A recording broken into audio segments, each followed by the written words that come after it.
Waalaikumsalam warahmatullahi wabarakatuh. Innal hamdalillah nahmaduhu wa nasta'inuhu wa nastaghfiruh wa na'udzu billahi min shururi anfusina wa sayyiati a'malina. May yahdihillahu fala mudilla lahu wa may yudlil fala hadiya lahu. Asyhadu an la ilaha illallah wahdahu la syarika lahu wa asyhadu anna Muhammadan 'abduhu wa rasuluh. Allahumma shalli ala Muhammad wa ala alihi wa sahbihi wa mawalah amma ba'd. Yaqulu subhanahu wa ta'ala Ya ayyuhalladzina amanu taqullaha haqqa tuqatih wa la tamutunna illa wa antum muslimun. Manifidina azani Allah wa yakum. Alhamdulillah, senantiasa kita panjatkan syukur kepada Allah Subhanahu wa taala atas segala nikmat yang senantiasa dilimpahkan kepada kita, yang dengannya kita bisa beraktivitas, menunaikan kewajiban kita beribadah kepada Allah Subhanahu wa taala. Salawat dan salam senantiasa kita haturkan pada Nabi kita Muhammad sallallahu alaihi wasallam, para keluarganya, sahabat, tabi'in, dan orang-orang yang mengikuti jejak beliau sampai hari kiamat. Semoga Allah Subhanahu wa taala mengumpulkan kita termasuk pengikut setia Rasulullah SAW yang akan mendapatkan syafaatnya atas izin Allah Subhanahu wa taala di hari kiamat kelak. Saudaraku yang beriman dan budiman, kali ini kita akan mengangkat sebuah judul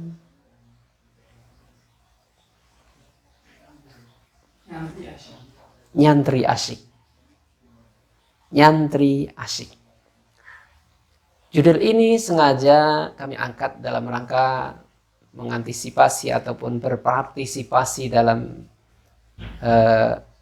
mengatasi problem bangsa, bahkan problem dunia. Tiada lain adalah yang sedang menimpa kita dan senantiasa saat ini sampai menyibukkan kita, yaitu adalah adanya virus corona atau COVID-19. Sehingga perlu ada penyelesaian terhadap masalah ini. Dan secara khusus kami akan mengambil salah satu sumbangsih. Mudah-mudahan ini bisa memberikan pencerahan kepada kita semuanya. Yakni kami akan mengambil salah satu sumbangsih dalam mengatasi permasalahan ini dari sisi pendidikan. Kita tahu bahwasanya dampak dari COVID-19 adalah berhentinya aktivitas. Bahkan bisa dibilang seluruh aktivitas banyak yang berhenti. Andai tidak berhenti total, maka paling tidak 80% atau 70% berhenti. Sehingga terjadi kemacetan di sana sini. Tak luput padanya adalah yang akan kita bahas. Yaitu tak luput padanya adalah sisi pendidikan. Di mana kita tahu bahwasanya sisi pendidikan dalam kehidupan adalah merupakan dominan dalam kehidupan kita. Mengingat kita tahu bahwasanya berkaitan dengan masalah pendidikan ini merupakan perkara yang esensi dan bahkan akan menentukan nasib kita ke depan. Maka apa jadinya manakala sisi pendidikan ini berhenti ataupun macet? Maka bukannya kita akan terentaskan dari permasalahan, dari problem hidup ini, justru akan menumpuk, semakin bertambah dan semakin bertambah problem kehidupan kita. Apakah kita akan senantiasa membiarkan ruang pendidikan ini ataupun lembaga pendidikan ini atau proses belajar mengajar ini berhenti? Maka tentu saja tidak. Justru harus kita genjot, harus kita beri semangat, kita beri jalan keluar agar supaya proses pendidikan itu bisa berjalan lancar. Yang nantinya justru akan menyelesaikan segala problematika. Saudaraku yang beriman dan budiman, bahwa Rasulullah SAW telah bersabda berkaitan dengan masalah virus, berkaitan dengan masalah menghindarkan diri dari wabah penyakit. Di akhir dalam sebuah hadis yang diriwayatkan oleh Muslim, Rasulullah SAW bersabda, "Wa firru minal majzum, kama tafiruna minal asad."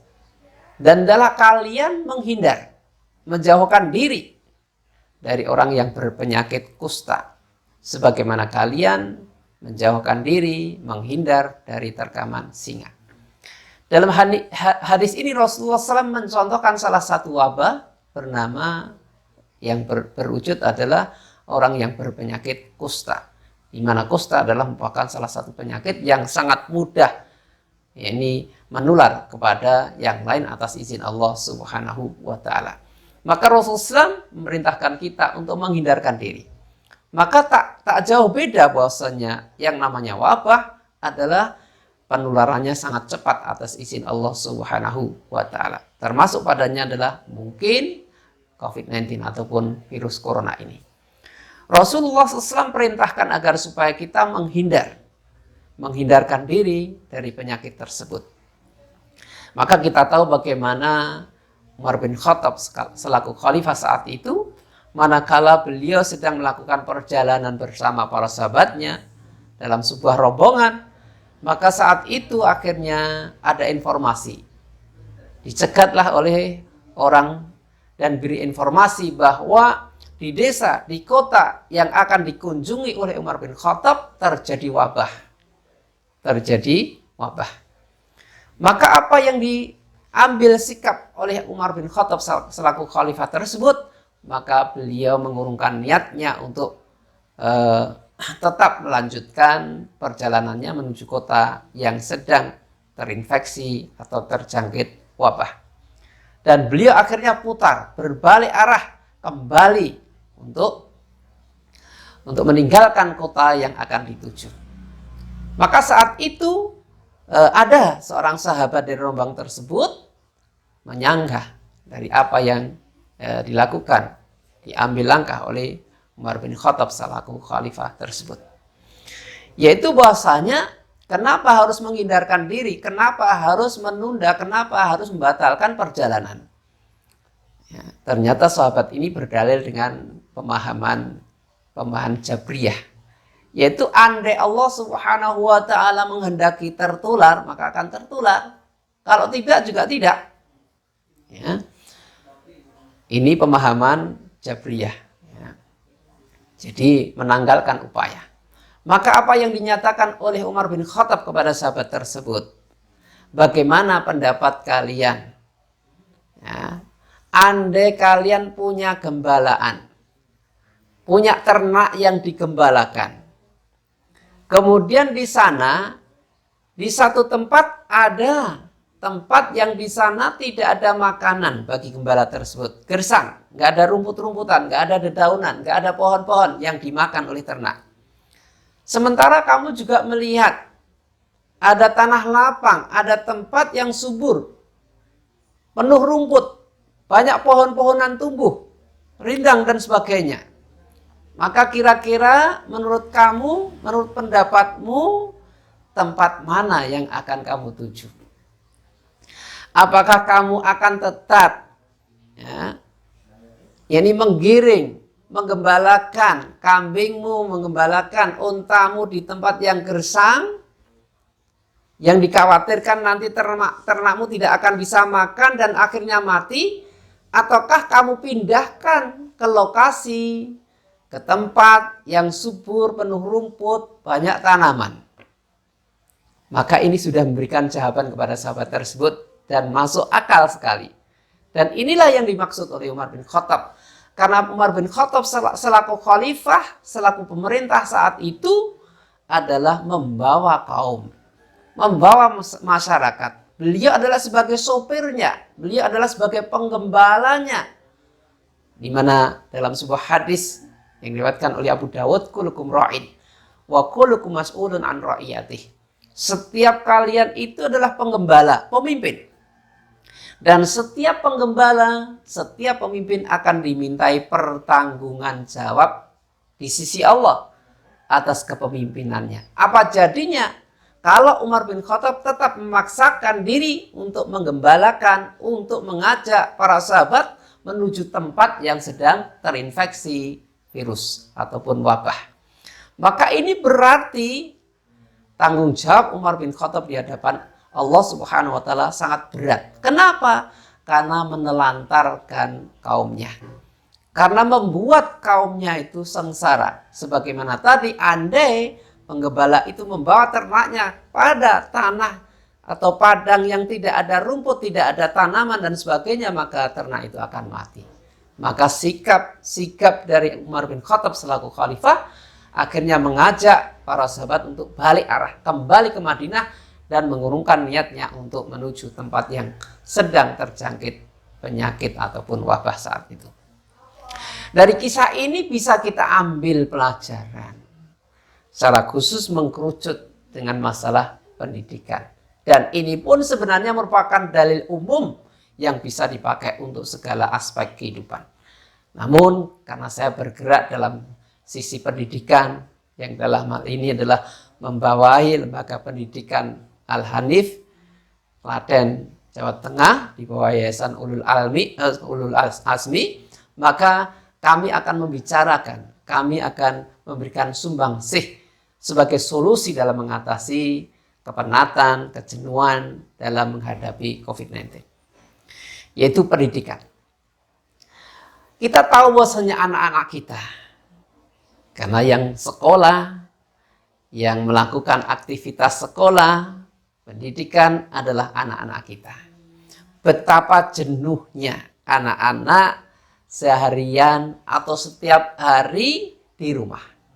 Padahal anak-anak itu adalah saat-saatnya mereka itu menimba ilmu, bahkan beraktivitas yang luas. Memanjakan pikirannya, memanjakan tenaganya untuk dimanfaatkan, untuk diukir yang akan dia panen nanti kelak kalau sudah menjadi pemuda ataupun orang tua. Maka kalau dikekang, apa yang terjadi? Maka akan terjadi kepenatan, kejenuhan, bahkan ke depannya pada titik tertentu anak-anak itu akan menjadi stres. Kenapa? Karena kegiatan itu monoton dan pasti akan menjemukan. Ya. Maka inilah yang perlu kita selesaikan, perlu kita berikan solusi.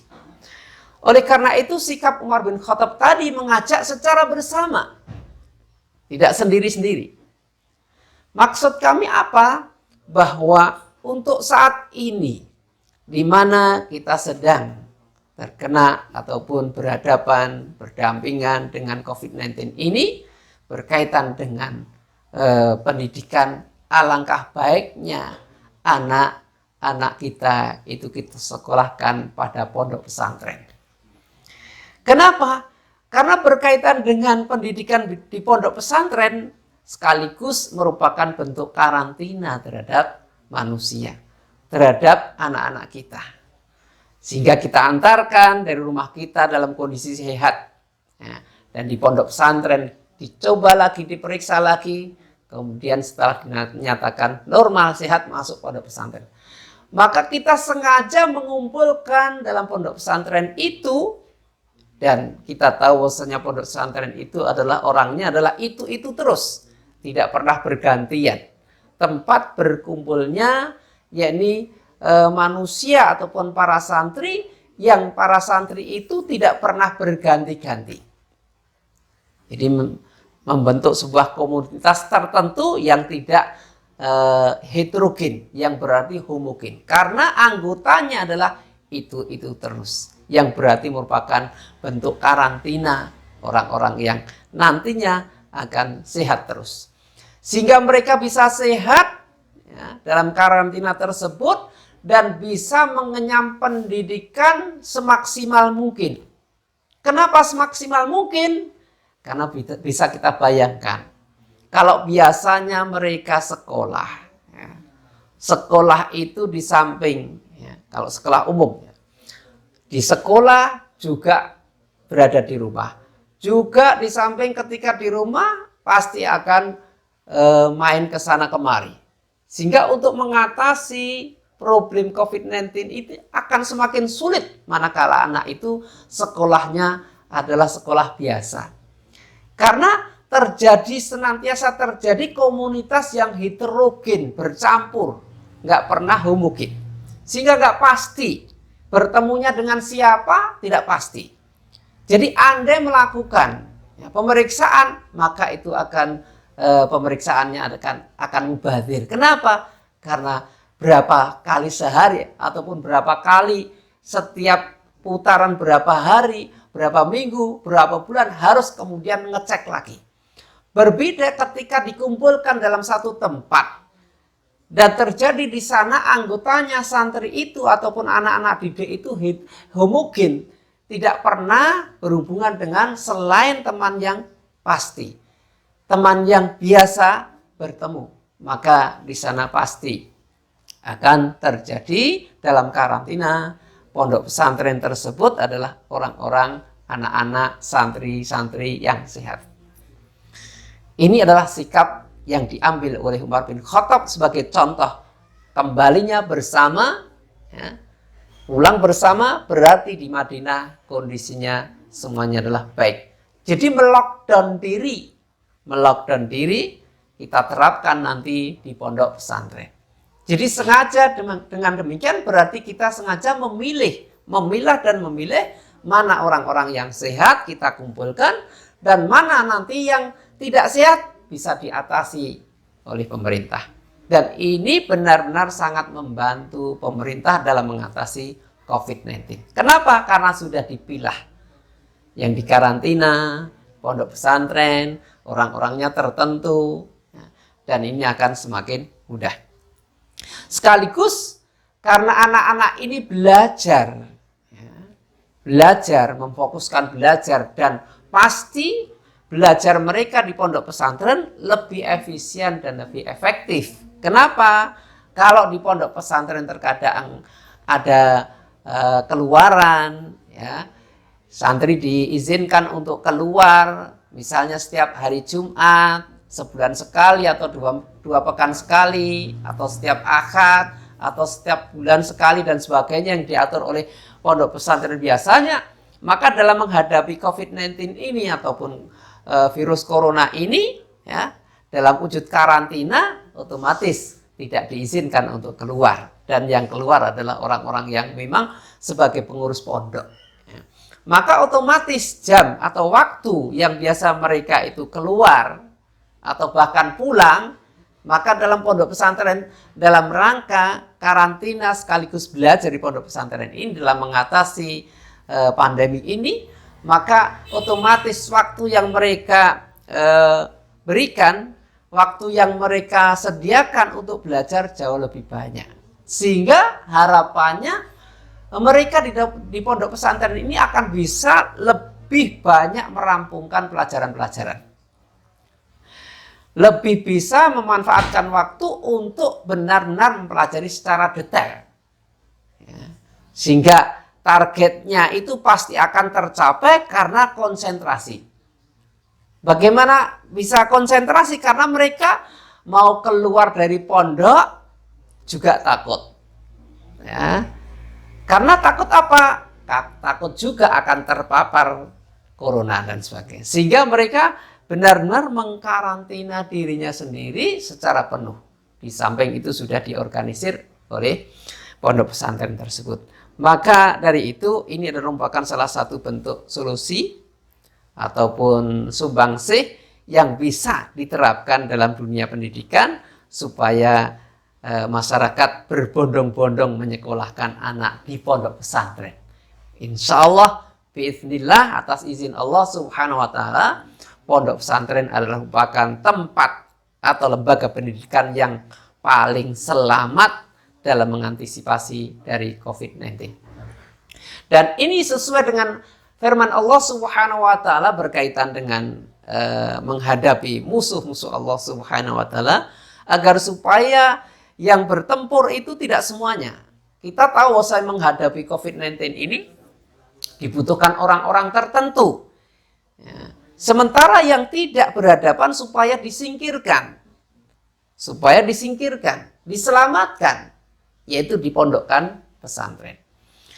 Yang dengan pondok pesantren ini mereka akan punya ilmu, nanti kalau sudah selesai peperangan dengan COVID-19 ini, maka para lulusan pondok pesantren ini membawa bekal agama, pulang bisa menasihati handai tolan, bisa menasihati teman-temannya yang mereka tersibukkan dalam menghadapi COVID-19 ini, yang tidak sempat untuk belajar agama, maka bisa dibagi agama yang telah ditimba oleh para santri dari pondok pesantren untuk disebarluaskan, dibagikan kepada teman-temannya. Sebagaimana firman Allah Subhanahu wa taala di dalam surat At-Taubah ayat 122, di mana Allah Subhanahu wa taala berfirman,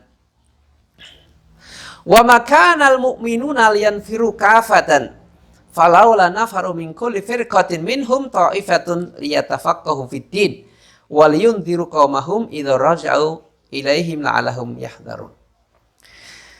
Dan tidak sepatutnya semua orang yang beriman itu berangkat dalam peperangan. Tidak harus semuanya berangkat perang. Dan hendaklah ada, kenapa tidak diadakan sebagian kelompok dari kelompok-kelompok itu yang menuntut ilmu, tafakuh fiddin, mendalami agama, mendalami ilmu. Tujuannya apa? Liyundziru qaumahum, dalam rangka nantinya setelah selesai menimba ilmu, memfokuskan diri untuk tafakuh fiddin, bisa memberi peringatan kepada kaumnya ketika mereka selesai berperang. La'allahum yahdharun, agar supaya mereka ingat kembali tentang ajaran agama ini. Sehingga dengan adanya para santri yang memfokuskan di karantina di pondok pesantren itu, nanti kalau lulus, mereka bisa memberikan pencerahan kepada saudara-saudaranya yang tersibukkan diri menyelesaikan virus corona. Ini merupakan sumbangsih dari kami. Oleh karena itu saya mengajak kepada para orang tua, ayo mari kita sekolahkan, kita daftarkan anak-anak kita ke pondok pesantren, satu lembaga yang saat ini paling selamat dalam menghadapi COVID-19. Berbeda dengan sekolah yang umum, barangkali yang heterogen itu tidak terkendali, sementara pondok pesantren menciptakan komunitas yang homogen, yang tidak ada bercampur dengan orang yang tidak jelas, sehingga bisa dipastikan anak-anaknya akan terjaga dalam kondisi sehat walafiat. Ayo buruan, mumpung masih ada kesempatan, masih ada pintu terbuka dari pondok-pondok pesantren.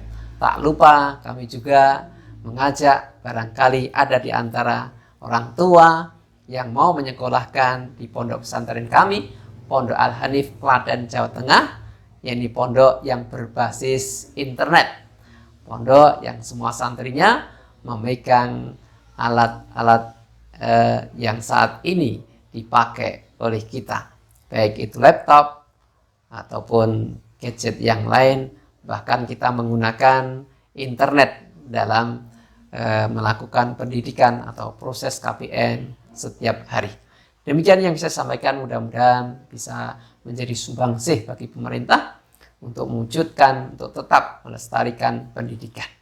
Subhanakallahumma wabihamdika asyhadu an la ilaha illa anta astaghfiruka wa atubu ilaik. Wassallallahu Muhammadin wa ala alihi washabihi wasallam.